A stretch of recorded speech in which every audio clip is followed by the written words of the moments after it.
Hello and welcome to State of the Unions, a series of programmes looking at the teaching unions as they hold their annual conferences.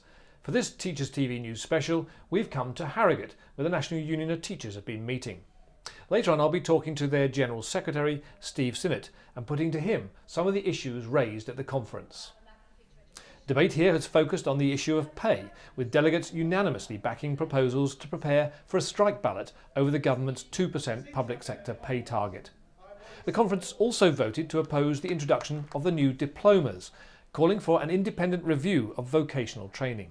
In her speech to conference, Baljeet Gale, the union's first black president, said plans to teach British values in schools would fuel racism.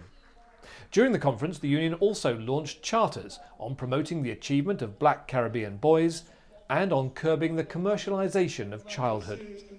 The conference closed with a speech by Steve Sinnott. The NUT's exclusion from education policy matters is an outrage. Conference,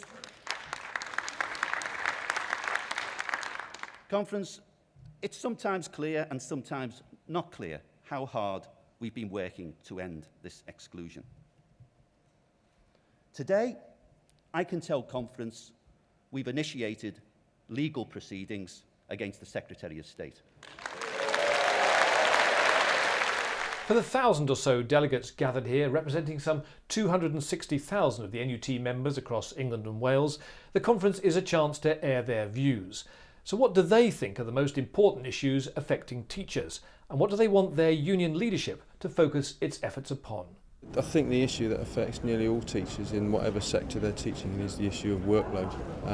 But there are also a whole range of issues that you would knit together, whether that's performance-related pay and performance management, whether it's the issue of trying to ensure that the public sector pay is brought up to what it should be. There are all sorts of issues that affect different people in different sections of the country. But for me personally, the issue of workload sort of seems to knit all that together.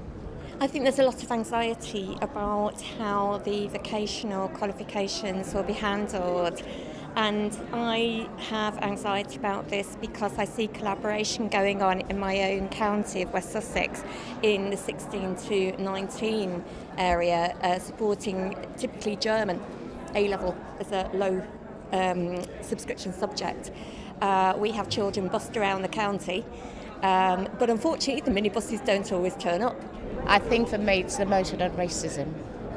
I think that's the most essential one, because when I look around, I think there's a lot our black kids need to know about the black history, because if they do understand their history, then they'll build the confidence and self-esteem they need, and in order to face all the put-downs they get in school and in society, and therefore that will build their confidence. The most important thing which teachers are facing at the moment, I say this as a divisional secretary, and the one they're mainly facing is workload.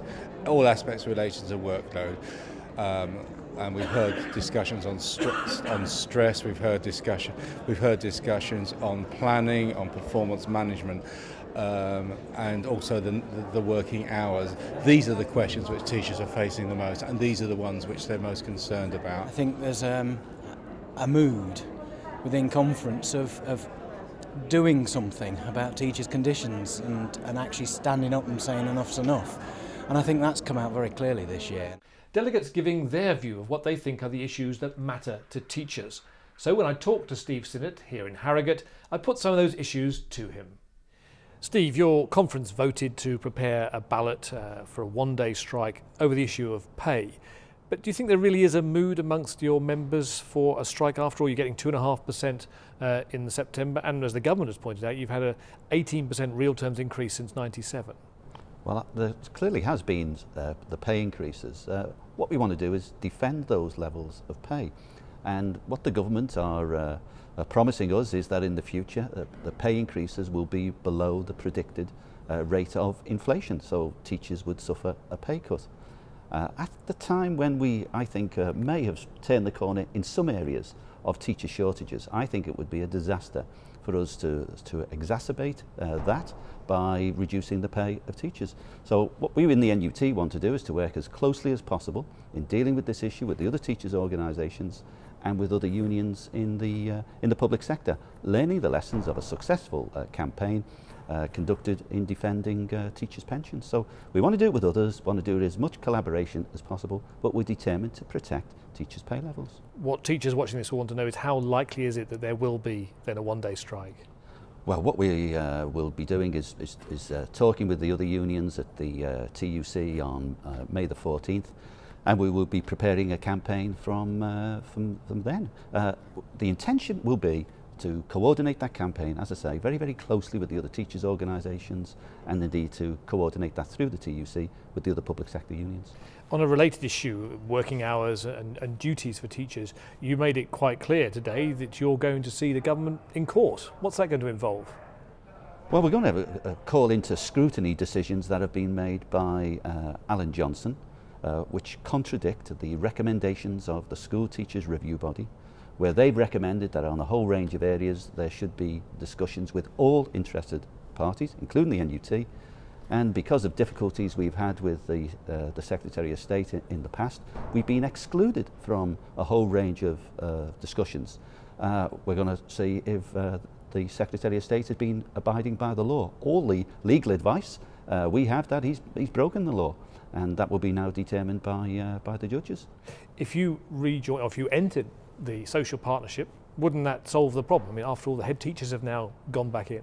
Well, what we know is that we want to be involved in discussions, but we want to be able to say that there are things that we can't promote that would be against the principles of the NUT. I'm a trade unionist. I know how to make deals, but I also know that we're an independent union, and we've got to be able to say, we disagree on some things, and we can't be having particular conditions laid down in terms of you being involved in discussions. What is emerging is that there is a process underway to de-recognise the National Union of Teachers, and I'm determined that we do everything to prevent that de-recognition. One of the things that your conference was very strong about was its opposition to the diplomas, the new diplomas that are not far off actually now. Voted to oppose them. One person said they'd only be recognised by the factory down the road. There seems to be a bit of a change of tune though. I thought there was a lot of support amongst teachers, at least for the Tomlinson proposals for the diploma. Well, I think that if we'd have had the Tomlinson proposals properly implemented, I think you would have found our conference wholeheartedly supporting them. But people will remember that the government got cold feet after the broad alliance that was developed by Mike Tomlinson to a particular process. The Broad Alliance started to splinter at the time of the 2005 general election. We'd love to return back to Tomlinson, but we've got two things we're asking for. We think that there'll be a process underway whereby in 2008 we think we can raise the issue again to stop the vocational and academic divide. We think there'll be an opportunity for us to raise that then, and we will do so. But I've also written to the Secretary of State saying if they go ahead with their proposals, then what we wish to do is to ensure that they are implemented as well as could possibly be the case. And at the moment, I don't think schools are properly prepared for the enormity of these changes. And I've asked him to grant 2 further school closure days, and when we can carry out professional development on these issues at a school or local authority level. Now, during the conference, you also brought forward a charter on the education of Black Caribbean boys. We have had a lot from other bodies, from Ofsted, from the department, on this issue. What's different about your charter? Is it the fact that I did notice you put more responsibility, or you said there should be responsibility for the boys themselves and the fathers? Is that what's different about your approach? Well, we're not Ofsted and we're not the Department for Education and Skills. We're representatives of teachers, and I think we've got our finger on the pulse of really what's going on in the schools. We welcome what other people have done, and we think that we've got an additional contribution that we can make, speaking on behalf of teachers and on the part of schools. What we're saying very, very clearly is that everybody involved here has a responsibility to deal with a serious issue. It has to be a serious issue if only 1 in 3 Black Caribbean boys are getting 5 A stars to C. It has to be a big concern with us that there are more black youngsters in jail than there are in universities. These are big concerns, and education has to play its role in trying to tackle these issues, and teachers need to too. Your president got quite a lot of headlines when she attacked the government for recommending or for urging schools to teach so-called British values. The government says British values are things like tolerance, freedom of speech, justice. So what's the problem with teaching those? I don't think there's any problem with teaching those. I'm in favour, and the NUT is in favour of teaching those. I think what our president was saying was there's nothing particularly British about those things. Indeed, many of them are identified in international charters. They're identified in the UN Declaration of Human Rights. They're identified in the United Nations Charter itself. These are values that are beyond simply British values. I'd be delighted to work with Alan Johnson, to work too with the ministers for education in Scotland, in Wales and Northern Ireland, to work with all our diverse communities on constructing the type of values that we wish to promote within our schools, recognising the diversity of our communities. We want to work together on identifying, we want to say, these are the values we're now adopting and we wish to promote, and we wish to say that, you know, that Britain is identifying these and taking them forward. We haven't got a problem at all. But I wasn't clear what she thought was potentially racist about teaching those values. Well, I think here you have a woman, Baljit, who's born in Kenya, of Indian heritage, lived most of her life in Britain.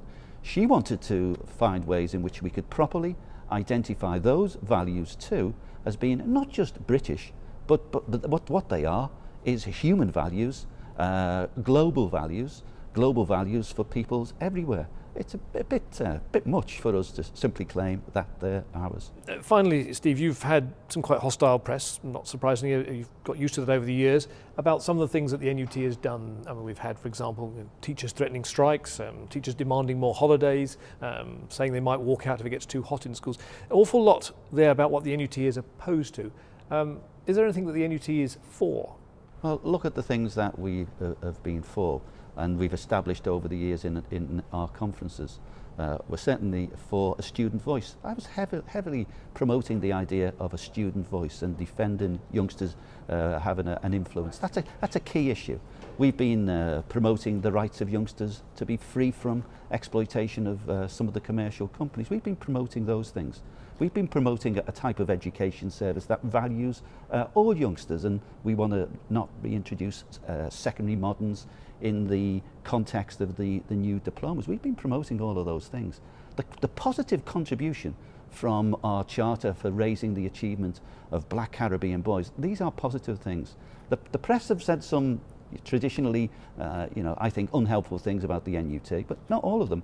And there was a delightful editorial praising my contribution to changing the nature of the NUT over the course of the past few years. I prefer the good headlines, but I feel just sometimes I've got to live with the bad ones too. Take the rough with the smooth. Steve Sinnott, thank you very much indeed. Well, that's it from State of the Unions, reporting from the NUT's conference in Harrogate. Watch out for the next Teachers TV News special from the NASUWT conference in Belfast, where I'll be talking to their General Secretary. For now, goodbye.